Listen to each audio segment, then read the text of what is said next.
আও তাকুনা মিনাল খালিদিন।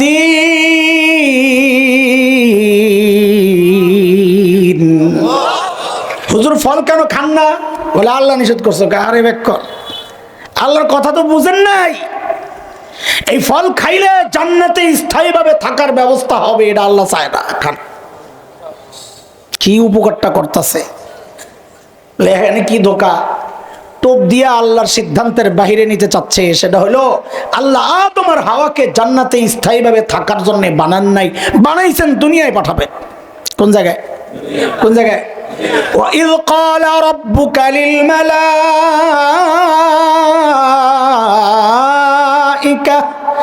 إِنِّي جَاعِلٌ فِي الْأَرْضِ خَلِيفَةً। কই পাঠাবেন? কোথায়? হ্যাঁ, আপনাদের মাথায় প্রশ্ন জাগতে পারে, হুজুর তাইলে তো ভেজাল লাগবে। দুনিয়ায় পাঠানোর জন্য বানাইলে তো মাঝখানে জান্নাতে পাঠাইছিলেন কোন কামের জন্য? গেঞ্জাম তো তখনই লাগলো। ও, এই জন্যে পাঠাইছেন যে দুনিয়ায় যে যাইবেন, দুনিয়ায় করোনা চলতেছে, জান্নাত থেকে 2টা টিকা দিয়া যান। হাসে, আরে হা হইলে কর, না হইলে না কর, এই জন্যে পাঠাইছে।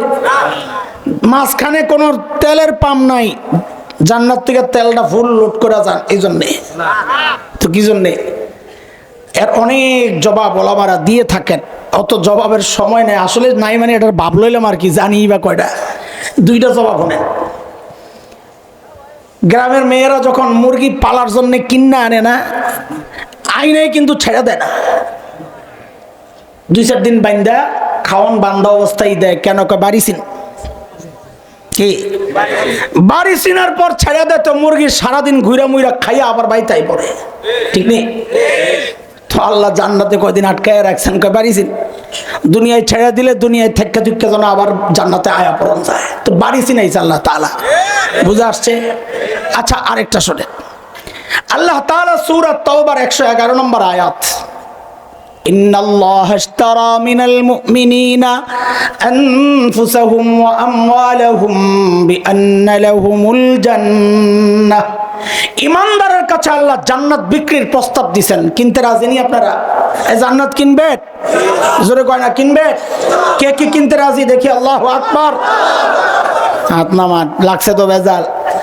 হুজুররাও ফতোয়া দিবে, জিনিস না কিনা না দেখা কিনা যায় না। আর নাস্তিক মুরতাদরা তো ফতোয়া আগের থেকে রেডি করে রাখছে, অপবাদ। সেটা হইলো আমরা নাকি অন্ধবিশ্বাসী, যা শুনি তাই বিশ্বাস করি। অন্ধবিশ্বাসী না বুঝে শুনে বিশ্বাসী? কেমনি বুঝে শুনে বিশ্বাসী? মিয়া জান্নাত তো না দেখে কেনার জন্য রেডি হয়ে গেছেন, রাখবে না, না বুঝা খালি বড় বড় করে। আপনাকে এলাকায় মেয়ে করে বিয়ে দিলে শ্বশুর বাড়ি দেখার জন্য কে যায়? মেয়ে নিজে যায় না গার্জিয়ান? হ্যাঁ, মাশাআল্লাহ। তো আপনাকে এলাকার মেয়েরা ভালো। আমাদের ঢাকার মেয়েরা 2 রকম। এক মেয়ে হলো মা বাবার বাধ্য সন্তান, ওর সামনে বিয়ের আলাপ করলে ও লজ্জায় চলে যায় আরেক ঘরে, সমবয়সী কাউকে পাঠায় দেয়, আব্বা আম্মাকে বলো আমার শোনার দরকার নাই, দেখার দরকার নাই, জানার দরকার নাই, ওনারা যা করে দেখলেই চলবে, ওনাদের দেখাই আমার দেখা। আর মাইয়া যদি হয় রাতের গভীরে শাহবাগের স্লোগান কন্যা, বেড়া গলকে বয়া বয়া বিড়ি টানে, ওর সামনে যদি বিয়ার প্রস্তাব দেওয়া হয় যে মারে তোর জন্য একটা ছেলে দেখছি, ও কতক্ষণ চুপ থেকে বলবে আমাকে একটু টাইম দিতে হবে, বেটার অপশন কোনটা এটা চুজ করার একটু সুযোগ দিতে হবে, আমার আগেরটা ভালো না এখন যেটা দেখছো এটা ভালো, আমি একটু ওদের খোঁজ খবর নিতে হবে, বাড়িঘর জানতে হবে, এই সমস্ত যা বলে এগুলা এমন পাবলিকও কিছু আছে। আমি আপনাকে জিজ্ঞেস করতে চাই, আপনারা মা বাবার বাধ্য সন্তান না অবাধ্য সন্তান? হ্যাঁ হ্যাঁ, তাইলে তো বুঝা সোজা। আল্লাহ তাআলা আমার বাবা মাকে জান্নাত থেকে কেন ঘুরায় আনছে? যেন কিয়ামত পর্যন্ত নাস্তিক মুরতাদদের জবান বন্ধ হয়ে যায় যে না না, আমরা জান্নাত না দেখে কেনার জন্য রেডি হই নাই, বরং আমরা মা বাবার বাধ্য সন্তান। আমাদের বাবা আদম জান্নাত দেখছেন, আমাদের মা হাওয়া জান্নাত দেখছেন, আমাদের দেখার দরকার নাই।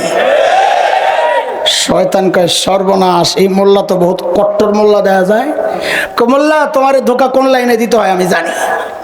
তোমার দুর্বলতা হচ্ছে ধর্ম, দাড়ি, টুপি, হিজাব, জায়নামাজ, তাহাজ্জুদ, এগুলো তোমার দুর্বলতা। এই জমানায় কিছু মানুষ দেখবেন সারা জিন্দেগি ইসলাম আর এই ওলামাদের বিরুদ্ধে, কিন্তু নির্বাচনটা আইলেই দেখা যায় টুপি টাপি লাগায় হাসান বসরি। ও জানে এটার প্রতি আমাদের দুর্বলতা আছে। ফাঁকি দিতে চায়। নির্বাচন আসলে হিজাব টিজাব লাগায় আর আবে অবস্থিয়া ঘুমের থেকে উঠেই বলে খালি জায়নামাজ খোঁজে। সুবহানাল্লাহ।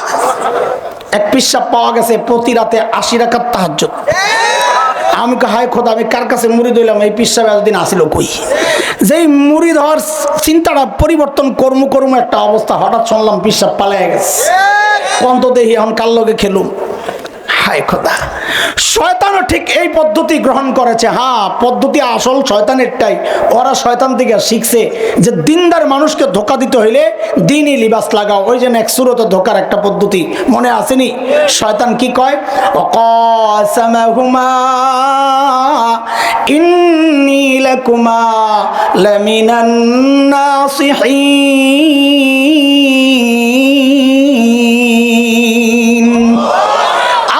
কসম খায়া বলি, ভুল বুঝেন না, আমি শয়তান আপনাকে হিতাকাঙ্ক্ষী। শয়তান কারো হিতাকাঙ্ক্ষী হইলে তারা শত্রু লাগে, ভারত কারো বন্ধু হইলে তারও শত্রু লাগে না। ঠিক নি কথা? আরো জোরে কর না।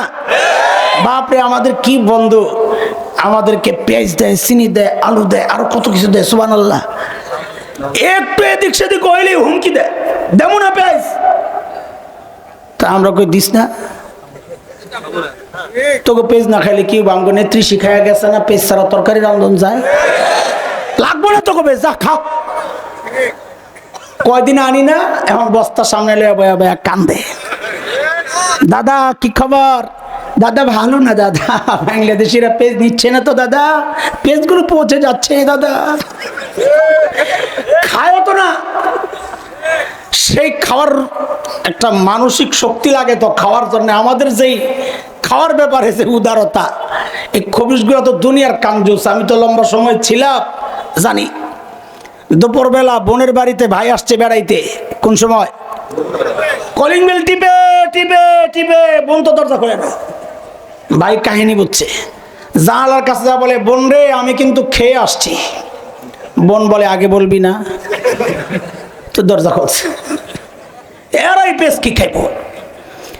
মানসিকতা এতটা নিচু। সুবহানাল্লাহ, আল্লাহ আল্লাহ আল্লাহ।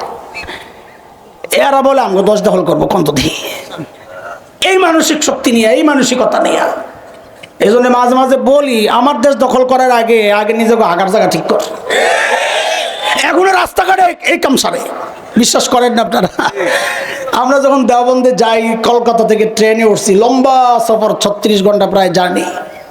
হায় আল্লাহ, সকালবেলা জানালার কাছে গেলি যেই দৃশ্য দেখতাম, তাড়াতাড়ি লজ্জায় মুখ ফিরাই লাইতাম। কেন? রেল লাইনের পাশে সব লাইন ধরে ফ্যামিলি প্যাকেজ, বুড়া জুয়ান নারী পুরুষ গুড়া গাড়া যা আছে, ছোট্ট বোতল একটা লয়া লাইন ধরে বয়ে রয়েছে। মানিজ্যত রক্ষায় মুখটা ডাক্কা রাখছে পিছন দিয়া খোলা। এরা বলে আমগো দেশ দখল করবো কন্ত দিহি কারবার। আমি বলি আরে আসেন না, ঢুকে যান সাহস করে, সাহস করে ঢুকে যান। কেন? ছোটবেলা থেকে যে জিহাদি চেতনা লালন করছি, তোরা না ঢুকলে সেটা বাস্তবায়নের সুযোগ তো পাচ্ছি না। ঢুক, খেলা হবে ইনশাআল্লাহ, ঢুক। আমার দেশ দখলের হুমকি দাও, আমরা তো ভিন্ন কিছু স্বপ্ন দেখি, উল্টা স্বপ্ন দেখছি, এবং আলহামদুলিল্লাহ আমাদের স্বপ্ন বাস্তবায়ন শুরু হয়ে গেছে। তাকায়া দেখো, সিরিয়ায় কালিমার পতাকা উঠে গেছে, আফগানিস্তানে কালিমার পতাকা উঠে গেছে। আমরা স্বপ্ন দেখি ইনশাআল্লাহ খুব শিগগির দিল্লির লালকেল্লায় আবারও কালিমার পতাকা পথ পথ করে উঠবে, পথ পথ করে। তাকবীর, নারে তাকবীর।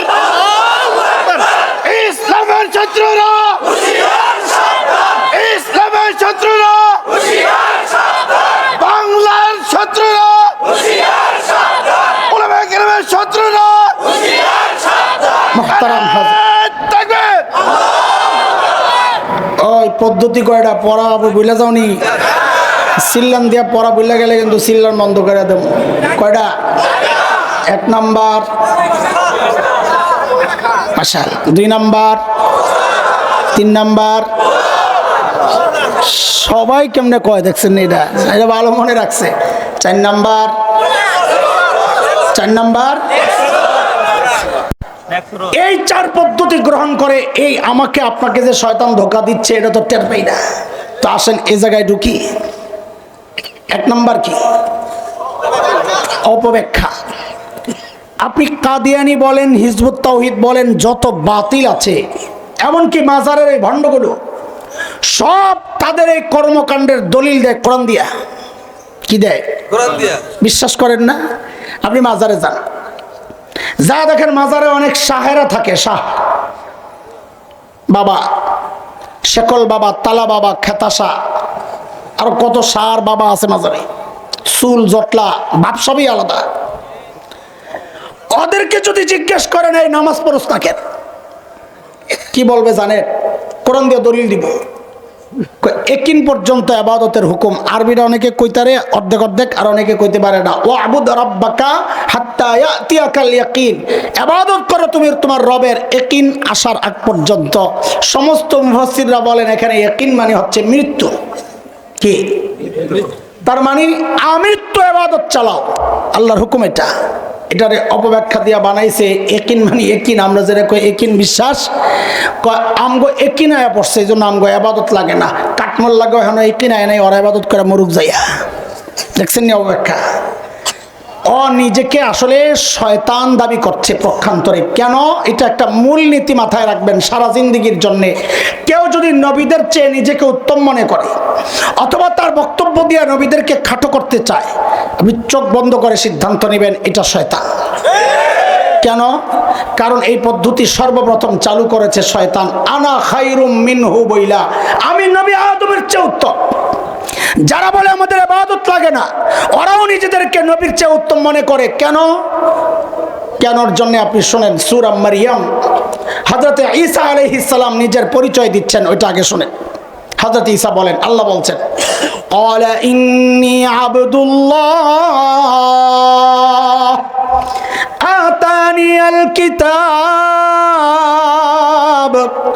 وجعلني نبيا وجعلني مباركا أينما كنت وأوصاني بالصلاة والزكاة ما دمت حيا। হযরত ঈসা বলেন, আমি আব্দুল্লাহ। তো আমরাও আব্দুল্লাহ। তুমি আর আমি এক আব্দুল্লাহ না, আমার সাথে তোমাদের পার্থক্য আছে। কি? হযরত ঈসা বলেন, আতানিয়াল কিতাব, আমাকে আল্লাহ কিতাব দিয়েছেন। ওয়াজআলানি নবী, আমাকে নবী বানিয়েছেন। ওয়াজআলানি মুবারাকান আইনামা কুনতু, আমি যেখানেই থাকি যার সাথে আমার সংশ্লিষ্টতা সব কিছুকে আল্লাহ বরকতময় করে দিয়েছেন। আর আর বলে ওয়াউসানি বিসসালাতি ওয়াজ যাকাতি মা দুমতু হাইয়া। একজন নবী বলছেন আমাকে আল্লাহ হুকুম করেছেন আমি যতদিন বেঁচে থাকি আমি যেন নামাজ পড়ি, আমি যেন যাকাত আদায় করি। একজন নবী বলছেন আমার প্রতি নির্দেশ হচ্ছে আমি যেন আমৃত্যু ইবাদত করি। আর এই ভণ্ডগুলো বলে আমাদের ইবাদত লাগে না, তার মানে তারা সবাই নিজেকে নবী ঈসার চেয়ে দামি মনে করছে। কাজেই যারাই নিজেকে নবীর চেয়ে দামি মনে করবে তারা কি ফাঁকে এটাও বইলা ফেলি। কেউ যদি মনে করে নবীরা দায়িত্ব ঠিক মতন আদায় করেন নাই, তাহলে তিনিও ওই গ্রুপে। কারণ তিনিও মনে করতেছেন আমি ভালো দায়িত্বশীল, যে কাম নবীরা করতারে নাই, মুসা আলাইহিস সালাম করতারে নাই, আমি করতেছি ঠিক মতো। এটাও শয়তান। বলেন এটাও জোরে কোন? এটাও আরো জোরে বলেন এটাও। সে যেই হোক, মূলনীতির মানদণ্ডে যেইটাই সামনে পড়বে, আমার বাপ পড়লে বাপের হুকুম। ঠিক আছে না ইনশাআল্লাহ? অপব্যাখ্যার হাজারো উদাহরণ আমাদের সামনে, কিন্তু ওই লাইনে ঢুকলে আমার দেরি বেশি হয়ে যাবে, কারণ রয়েছে তো 4টা। এই সমাজে কোরআনের বিধানগুলোকে নানানভাবে ঘুরে পেঁচা আপনাদের সামনে পেশ করতে চায় একটা শ্রেণী আছে। যেমন কোরআনের একটা বিধান হচ্ছে লিজ্জাকারি মিসলু হাজ্জিল উনসায়াইন, মানে কি? বাবার সম্পদ ছেলে মেয়ের যে বন্টন নীতি, কোরআন বলছে ছেলে যা পাবে মেয়ে পাবে অর্ধেক, মেয়ে যা পাবে ছেলে পাবে ডাবল। এটার যে কত রকমের ঘুরায় বেচা ওরা চেষ্টা করছে এই বিধান থেকে আমাকে আপনাকে দূরে সরাইতে। কখনো যুক্তি দিয়া বুঝাইছে, ওই যে খালি লজিক, কোরআন হাদিস মানি না, এটা শয়তানের একটা বড় কথা।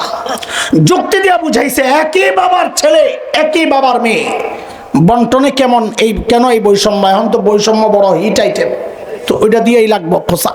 এই বৈষম্য কেন? যেই দেখছে আপনাদের কাজ করতে পারে না, তো একটা নতুন স্লোগান বানাইছে। সেই স্লোগানের নাম হচ্ছে সমান অধিকার। স্লোগানের নাম এটা বলার সাথে সাথে বহুজন কাইট হয়ে গেছে। আমার এক মুসল্লি কোন আমারে মহাব্বত করে, আমার কি কয় জানেন? হুজুর যাই বলেন না, এই বিধানটা লইয়া না আমার কেমন কেমন জানি লাগে। আমি একদম মুখের উপর কইয়া দিছি, আপনার ইমান লইয়া আমার কেমন কেমন জানি লাগে। কারণ এটা আমার কথা না, এটা কোরআনের কথা। সূরা আহজাব আয়াত 36 আল্লাহ বলেন, মা কানা লিমুমিনিন ওয়ালা মুমিনা ইযা কাদাল্লাহু ওয়া রাসূলুহু আমরা আন ইয়াকুনা লাহুমুল খিয়ারাতু মিন আমরিহিম। আল্লাহর রাসূলের কোনো ফয়সালা আসার পর কেউ যদি বলে কেমন কেমন লাগে, তো আমাদের বলতে হবে তোর ঈমান লয়েও কেমন কেমন লাগে। তারপরেও আপনাকে একটু ভিতরে খসখসানি থাকতে পারে, এটা দূর করার কামই তো অঙ্গ। যে হুজুর তো বলেন বলেন বলেন বুঝেন, এটা যৌক্তিক ফয়সালা আল্লাহর। দ্বীনের সমস্ত ফয়সালা যৌক্তিক, আমার সেই বুঝা ক্ষমতা নাই, কিন্তু সমস্ত ফয়সালাই যৌক্তিক। আল্লাহ ছেলেকে ভাগ দিয়েছেন 2, মেয়েকে 1। বলেন কত? এক বাবার এক ছেলে, ছেলে পাবে মেয়ে পাবে। বলেন আমার সাথে মুখস্থ করেন, এটা একটা ভয়ঙ্কর জিনিস, এটা নিয়ে অনেক ফিতনা হবে। বলেন ছেলেকে দিছেন আল্লাহ, মেয়েকে। এটা বুঝার আগে একটা উদাহরণ বুঝেন। আমাদের মাদ্রাসার মুহতামিম সাহেব হুজুর মিসবা ভাই বোর্ডিং ম্যানেজারে বলে, হুজুর একটু বাজারে যান, কত লাগবে দেখেন। উনি হিসাব টিসাব করে রিপোর্ট দিয়েছে, হুজুর 5000 লাগবে। কত? হুজুরে বলেন কত? আমি বারবার যা জিজ্ঞেস করবো কথাগুলো বলবেন, তো আপনাদের মুখস্থ হবে। এই 5000 কিসের জন্যে? বলেন বলেন কিসের জন্যে? হুজুর গইন্না 5000 টাকা দিছে, লন বাজারে যান। হুজুরের ছেলে একটা আছে পণ্ডিত, কাব্বু আমি একটু বাজারে যাও। যাও হুজুর, আরে বাজারে লইয়া যান। তো দেখে যে কেমন কেমন মোড়ামুড়ি করে। বাপ মা ছেলে মেয়ের স্বভাব সম্পর্কে সবচাইতে ভালো জানেন, ঠিক না? ভাই বুঝছেন ও কেন মোড়ায়, তো পকেট থেকে একটা কসকসের নোট বের করে দিয়েছেন, ল মজা খাইস। কি জন্যে? আমার সাথে বলা না লাগলে তো কি জন্যে? 100 কসকসে। আরে কত হেডা না কইবেন, কত? কি জন্যে? বোর্ডিং ম্যানেজারকে দিছেন কত? কি জন্যে?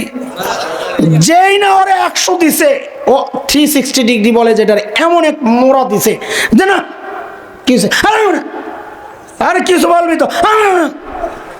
আশ্চর্য, কি হয়েছে বলবি তো, আমি 100 নেব না। তো কত নিবি? আমার 5000 দেওয়া লাগবে। 5000 কেন?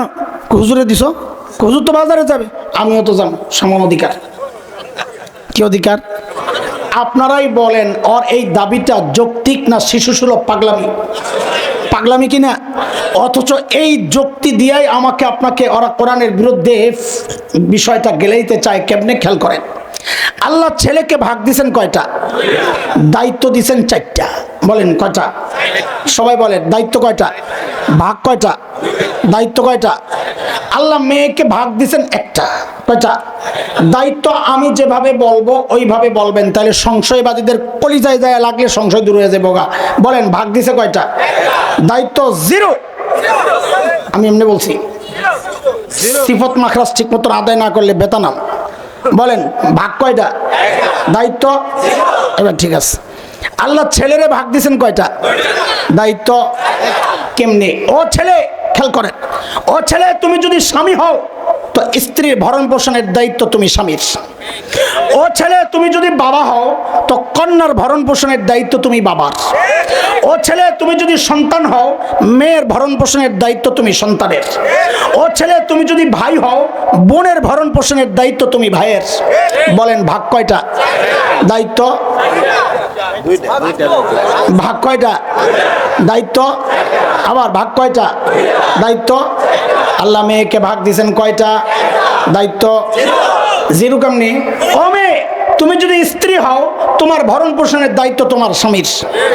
ও মেয়ে তুমি যদি কন্যা হও, তোমার ভরণ পোষণের দায়িত্ব তোমার বাবার। ও মেয়ে তুমি যদি মা হও, তোমার ভরণ পোষণের দায়িত্ব তোমার ছেলের। ও মেয়ে তুমি যদি বোন হও, তোমার ভরণ পোষণের দায়িত্ব তোমার ভাইয়ের। ভাগ কয়টা? দায়িত্ব সন্দেহ লেগে গেছে। আবার কোন ভাগ কয়টা? দায়িত্ব তো দায়িত্ব নাই তো ভাগ একটা কি জন্য দিছেন? কয় মজা খাইতে। কথা কয় জি কি জন্যে বলেন, কি জন্যে? এখন এই মজা খাওয়া গ্রুপ যদি কয় সমান অধিকার, আমারও বাজারওয়ালার মতো 2 দেওয়া লাগবে, বলেন এটা যৌক্তিক দাবি না পাগলামি? এই পাগলামি অপব্যাখ্যার মাধ্যমে আপনাদেরকে ভুলভাল বুঝাইয়া ওরা গিলাইতে চায়। আমরা মৌলবীরা অগ কাছে সব বাতিলের কাছে, ওলামারা খারাপ কেন? এই ভিতরের গোমর যে বাস করে দেয়, এটাই সমস্যা। সমস্ত বাতিলের 1 নম্বর টার্গেট এই ওলামারা। কেন গোমর ফাঁস? কেন গোমর ফাঁস? শয়তানও সবচেয়ে নারাজ হুজুর উপরে যে এডির লেগে আমরা পারি না। লা হাওলা ওয়ালা কুওয়াতা পড়ে, লা হাওলা ওয়ালা কুওয়াতা ইল্লা বিল্লাহ। বলেন পদ্ধতি কয়টা? 1 নাম্বার, 2 নাম্বার অপপ্রচারটা বড় ভয়ঙ্কর। একটু শোনেন মনোযোগ দিয়া। বাংলাদেশে একটা বয়ান চলতেছে লম্বা সময় থেকে, সেটা হচ্ছে বাঙালি চেতনার বয়ান। কি বয়ান? বাঙালি চেতনা। বাঙালি চেতনার নামে আমাকে আপনাকে ওরা শিরিক করায়, অথচ আপনি বুঝা যদি প্রতিবাদ করেন, আপনারে জঙ্গি, আপনাকে উগ্রবাদী, আপনাকে সাম্প্রদায়িক অপশক্তি, শেষ কিচ্ছু না পারলে পাকিস্তানের দোষর। দেশকে হুজুররা পাকিস্তান বানাইতে চায়, তো তুমি যে ভারত বানাইতে চাও এটা কও না। এটা কইলেই সমস্যা, এটা কইলে হাজী সাহেবের মুখ খারাপ। কথা ঠিক কিনা? এই বয়ানের মধ্যে এর সামনে আসবে কদিন পরে, আমি তো আর আসুন না, এই জন্য আগে কইয়া যাই। সেটা হচ্ছে একটা বয়ান দিবে বাঙালি চেতনার নামে, বৈশাখীর বয়ান দিব একটা। পহেলা বৈশাখ আসবে। কত বয়ান দিয়ে যে ভিতরে আমাদেরকে শিরিক করায় আমরা তো টের পাই না। ভিতরে শিরিক, উপরের পোটলা পাল্টাইছে, পোটলার নাম বাঙালি চেতনা। আমরা কারো ধর্ম বিশ্বাসে আঘাত দেওয়ার জন্য, ভিন্ন ধর্মী কেউ থাকলে আমাদের কথা শুনলে মাইন্ড করেন না। কারো ধর্ম বিশ্বাসে আঘাত দেওয়া আমাদের কাজ না, উদ্দেশ্য ওইটা না। কিন্তু অন্যের ধর্ম বিশ্বাস নতুন মোড়কে, আমাকে বাঙালি চেতনার মোড়কে গিলাইতে আসলে আমার তো এটা অধিকার আছে, এই বিষ আমি খাবো না, আমার ভাইকেও খেতে দিব না। এটা অধিকার আছে কি নাই? আছে না নাই? আমি খুব সংক্ষেপ করছি কারণ আগাইতে হবে। এই যে একটা অপপ্রচার, এই বয়ানটা একটা মিছিল বের করবে সকালবেলা। মিছিলের নাম, মিছিলের নাম এটা তো গান, এসো হে বৈশাখ, এসো মঙ্গল শোভাযাত্রা, মাশাআল্লাহ। মিছিলের নাম ভালো কথা, মঙ্গলের মিছিল বের করছো, ভালো কথা। কিন্তু সামনে পেঁচা লইছো কেন? জবাব দাও। জবাব দেয় না, খালি দৌড়ি দেয়। জবাব দেয় না, দিবে কোত্থেকে? সামনে পেঁচা আনছো কেন? পেঁচা কি বাঙালি নাকি? হুজুররা ওলামারা জানেন ভাষার পরিবর্তন মানুষের জন্য এটা আল্লাহর কুদরত। সূরা লোকমানে আসছে, ওমিন আয়াতিহি খালকুস সামাওয়াতি ওয়াল আরদ ওয়া ইখতিলাফু আলসিনাতিকুম ওয়া আলওয়ানিকুম। মানুষের ব্যাপারে এটা। জীবজন্তু, সমস্ত দুনিয়ার জীবজন্তুর ভাষা এক। বাংলাদেশের গরু ডাক দেয় হাম্বা, ইন্ডিয়ার গরু বুঝি ডাক দেয় আম্মা। কি হাম্বাই? ওরা গরুরে আম্মা কয়, কিন্তু গরু কিন্তু হাম্বাই কয়, ঠিক কিনা? বাংলাদেশের বিলাই ডাক দেয় মেও, আমেরিকার বিলাই ডাক দেয় ঢক। কি কেন? সব জীবজন্তুর ভাষা কি?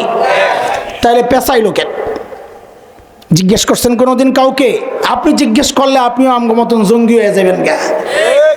এগো ভাষাই কয়টা? যুদ্ধাপরাধী, পাকিস্তানের দোসর, রাজাকার, হ্যাঁ জঙ্গি, এই কয়টা। কালামানিক কারে যদি বয়া দেন যে তুই আধা ঘন্টা কথা কর, তো দেখবেন আধা ঘন্টার মধ্যে অর্ধেক সময় যাবো এই শব্দটি বাদ দিলে ওকে জবান বন্ধ হয়ে যায়। এই জন্য পাবলিক রাস্তায় পাইলে কুত্তার মতন পিড়াইয়া কলা পাতায় হয়াত হয়, ঠিক কিনা? এমন জায়গায় লাথি মারছে জীবনের কোনো আর ভরসা নাই, শেষ। পোলাবেন যে কি শয়তানের শয়তান, আমি লাথি মারছস পিছে মারতি, শয়তান একদম সই কইরা। সই বুঝেন? সই ছোটবেলায় আমরা মার্বেল খেলতাম, এই যে এক চোখ কানা করে সই করতাম, কুট করে আরেক মার্বেলে লাগার লেগা একদম এক চোখ কানা করে সই করে মারছে। ওরা ধন্যবাদ দেওয়া দরকার। কারণ ও যে আলেমদেরকে ভালোবাসেন, হৃদয়ের সবটুকু ভালোবাসার নিংড়াই লাথিরা দিছে। আমি মনে করি ওরে এই লাথি দিয়া কাম হইব না, ওরে উল্টা ঝুলাইয়া তারপরে টুকরা টুকরা কইরা পাগলা কুত্তা দিয়া খাওয়াইলে ও যেই অপরাধ করেছে আল্লামা সাঈদী রাহিমাহুল্লাহর ব্যাপারে, এই অপরাধের কিছুটা প্রায়শ্চিত্ত হবে। কথা কন ঠিক কিনা? জালেম কথাকার। পেশাই লোকের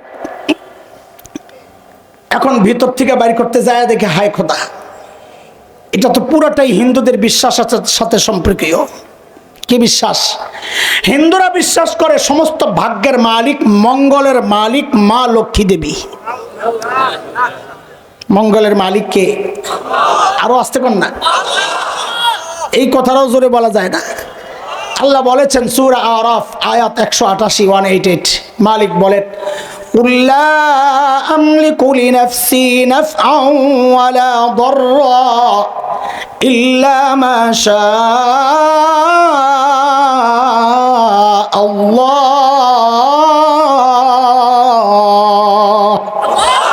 বলেন চিৎকার করে, সব ভাগ্যের মালিক কে?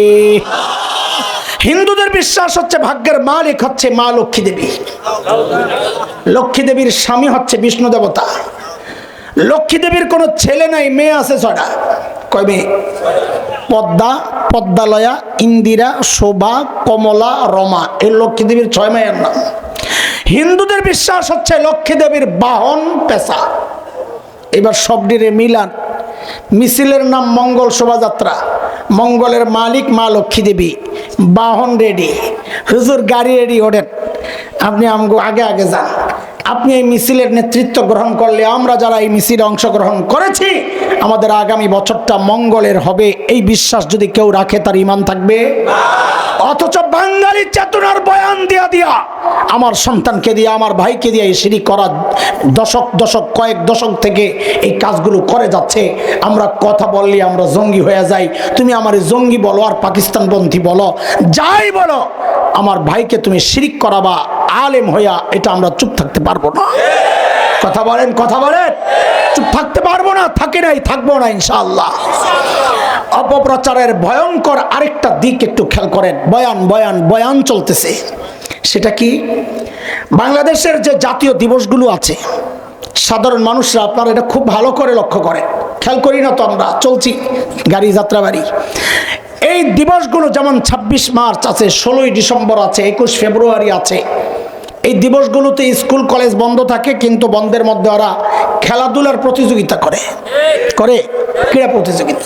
এর মধ্যে একটা ইভেন্ট থাকে, যেমন খুশি তেমন সাজো, সাজে সাজে। ইদানিং আমরা লক্ষ্য করছি এই যেমন খুশি তেমন সাজের মধ্যে একটা সাজ, সেটা হচ্ছে ছোট্ট একটা বাচ্চাকে টুপি পরায়া দাড়ি লাগায়া হুজুর বানায়, আর ছোট্ট একটা মেয়েকে শাড়ি পরায়া যুবতী মেয়ে সাজায়। এরা বিচারক আর অডিয়েন্সের সামনে যায় অভিনয় করে দেখায় কি, ওই দাড়িওয়ালা টুপিওয়ালা ছোট্ট হুজুরটা ওই যুবতী নারীর শাড়ি ধরে টানাটানি করে। কি বুঝায়? ওরা বুঝায় এটা হচ্ছে 71-এর দৃশ্য। 71-এ এই দাড়িওয়ালা টুপিওয়ালা তথা রাজাকারেরা আমার মা বোনের ইজ্জত এইভাবে হরণ করেছে।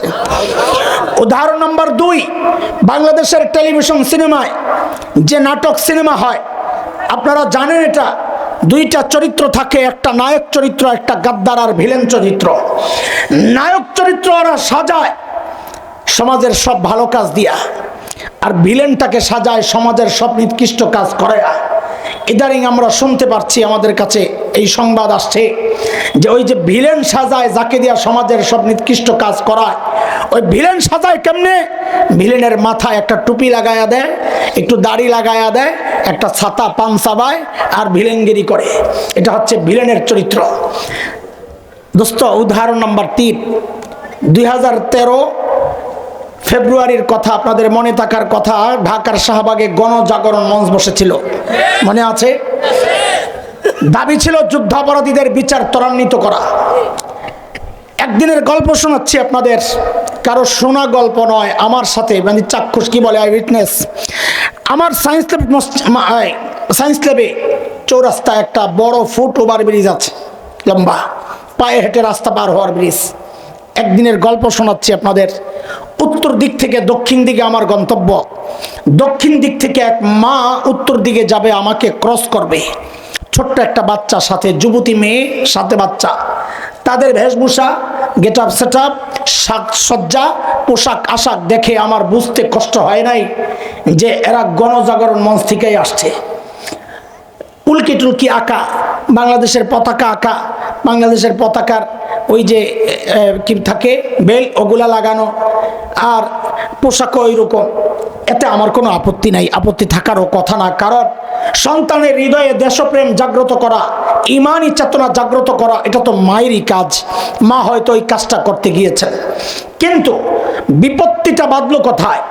যখন ওই মা আমাকে ক্রস করবে, ক্রস করার সময় তার ছোট্ট বাচ্চাটাকে শিখায়া দিচ্ছে, আমাকে দেখায়া দেখায়া বলার জন্যে, বলো তুই রাজাকার, তুই রাজাকার, তুই রাজাকার। এর দোস্ত, 1971-এর মুক্তিযুদ্ধ কিন্তু দাড়ি আর টুপির বিরুদ্ধে হয় নাই। 71-এর মুক্তিযুদ্ধ কিন্তু ইসলামের বিরুদ্ধে হয় নাই।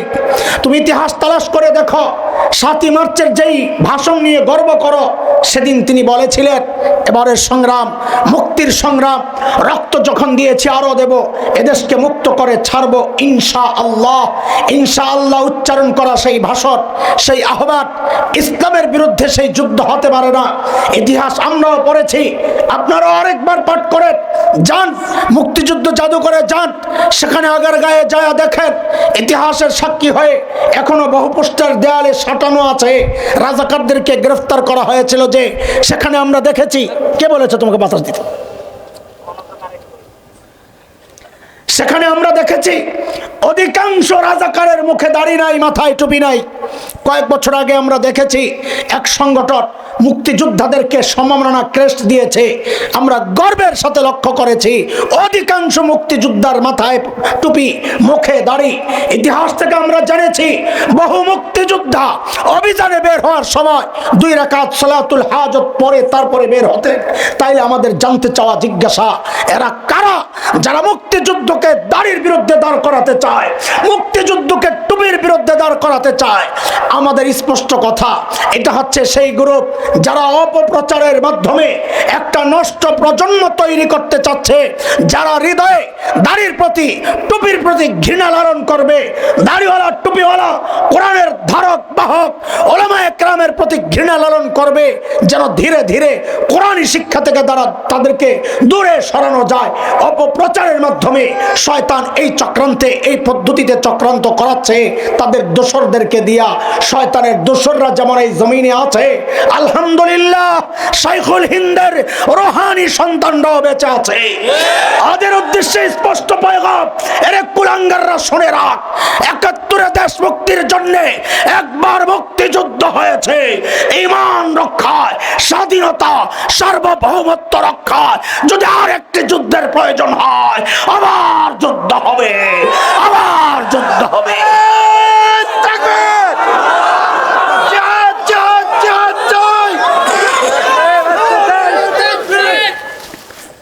মুহতারাম হাজরিন, পদ্ধতি কয়টা বলেন? 1 নাম্বার, 2 নাম্বার, বুঝতেছেন কথা?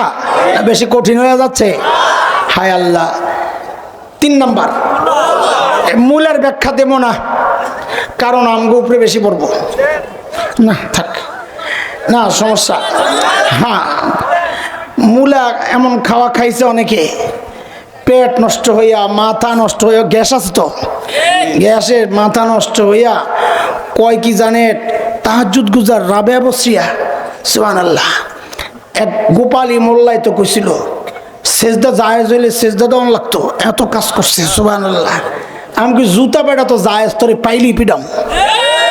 সেজদা জায়েজ হইলে করতি, জুতা পেটা, তোরে জুতা পেটা করা জায়েজ ফতুয়া দিলাম, তোরে দেখলি জুতা পেটা। যারা ফ্যাসিস্টকে বলে তাকে সেজদা করা যেত, ওরে ঝুলাইয়া পিটার দরকার। মূলে এমন খাওয়া খাইছে রে ভাই, পেট নষ্ট হইয়া মাথাও নষ্ট হয়ে গেছে। একজনে তো মাথা বেশি নষ্ট হইয়া ফ্যাসিস্টে কইয়া লাইছে আম্মা, কি কইয়া লাইছে আম্মা। এটা মূলার প্রভাব, বেচারার দোষ দিয়া লাভ নাই। কি কর, মূলার একটা পার্শ্ব প্রতিক্রিয়া আছে না, ওই পার্শ্ব প্রতিক্রিয়া বেশি উঠে গেছে, তাল ডাক্তার নাই, মাথায় উঠে গেছে তাল। আল্লাহ আমাদেরকে হেফাজত করে। বাংলাদেশের সমস্ত দায়িত্বশীল আলেমের সামনে মূলা ঝুলেছে, কিন্তু আলহামদুলিল্লাহ গুটি কয়েকজন ছাড়া অধিকাংশই উঙ্গুলের মধ্যে জুতা দিয়ে বাড়ি দিছে, যার কারণে জেলখানায় যাওয়া লাগছে অথবা পালায়া পালায়া থাকা লাগছে।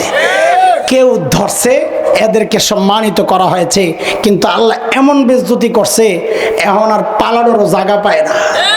কথা ঠিক কিনা বলেন? হ্যাঁ, কওম ও মিল্লাতের সাথে গাদ্দারি করলে আল্লাহ তাকে বেইজ্জতি করবেন, এটা আল্লাহর ফয়সালা, করবেন। 3 নাম্বার গেল, এই বিষয়ের কথা বলতে রাজি না, বলেন 4 নাম্বার। হ্যাঁ বলেন এইটা বলে আমরা শেষ করব, অল্প কয়েকটা মিনিট আমি আপনাদের কাছে একটু সময় চাই। আল্লাহর হস্তে ভয়ঙ্কর এক ফিতনা নিয়ে কথা বলবো, তো আমি আশা করব আপনারা আগে যেহেতু যান নাই এখন আর যাইতেন না ইনশাআল্লাহ। ঠিক আছে, কারো হাজত থাকলে হিসাব আলাদা। দেখেন, বাংলাদেশে 8-10 বছর আগের থেকে একটা ফতুয়াকে এস্টাবলিশ করার চেষ্টা হয়েছে। সেই ফতুয়াটা হচ্ছে অর্থ না বুঝে কোরআন পড়লে সওয়াব হয় না। এই একটা ফতুয়া বাজারে প্রতিষ্ঠিত করার চেষ্টা করেছে কারা? আলেম ওলামা না, এরা আলেম ওলামা না, এরা আলেমদের কাছে পড়েও নাই, যায়ও না, দূরে দূরে থাকে। বলে তো শিখে কার থেকে আগে? ওস্তাদ কেনা? ফদিলাতুল শেখ আল্লামা মুফতি ইন্টারনেট লানাতুল্লাহি আলাইহি। ঠিক আছে না? এই হযরতের কাছে যারাই পয়রা লেখাপড়া করছে, আল্লাহ আল্লাহ এমন এমন কথা বাইর করে, সুবহানাল্লাহ। এটা দিয়ে বছর জায়গা পোলা বাইরের গন্ডগোল করতে করতে শেষ। আমাদের আফসোস লাগে নাই তখন, ওরা বুঝে না। আমরা প্রতিবাদ করেছি, বিরোধিতা করেছি, অনেক গালিও শুনেছি, কিন্তু কষ্ট লাগে নাই, বুঝে না। বুঝানোর চেষ্টা করছি মানুষ যেন বিভ্রান্ত না হয়। কিন্তু সাম্প্রতিককালে আমাদের ভেতরের একজন বড় দায়িত্বশীল, বংশীয় দিক থেকে অনেক উঁচু, সুন্দর দাড়ি, সুন্দর পাগড়ি, তিনি ফতুয়া ওই আগে যেটা ছিল ওটার থেকে আরো আগে বেড়ে গেছে। আগের ওয়ালারা খালি বলছে অর্থ না বুঝে পড়লে সওয়াব হবে না, বাস শেষ, কোনো আসামি বানায় নেই। কিন্তু সেই মানুষটা, আমাদের মানুষটা আসামিও বানাই দিলেন কি, যে অর্থ না বুঝে পড়লে সওয়াব তো পাবেই না, উল্টা দাড়ি কাটলে, দাড়ি ছাঁচলে যেই গুনাহ, ওয়াজিব তরকের গুনাহ, সেই অর্থ না বুঝে কোরআন পড়লে তার আমল নামায়ও সেই ওয়াজিব তরকের গুনাহ আল্লাহ উঠায় দেবে। এখানে একটা পরীক্ষা হয়ে যাক। আপনারা যারা আলেম না, মাদ্রাসায় পড়েন নাই,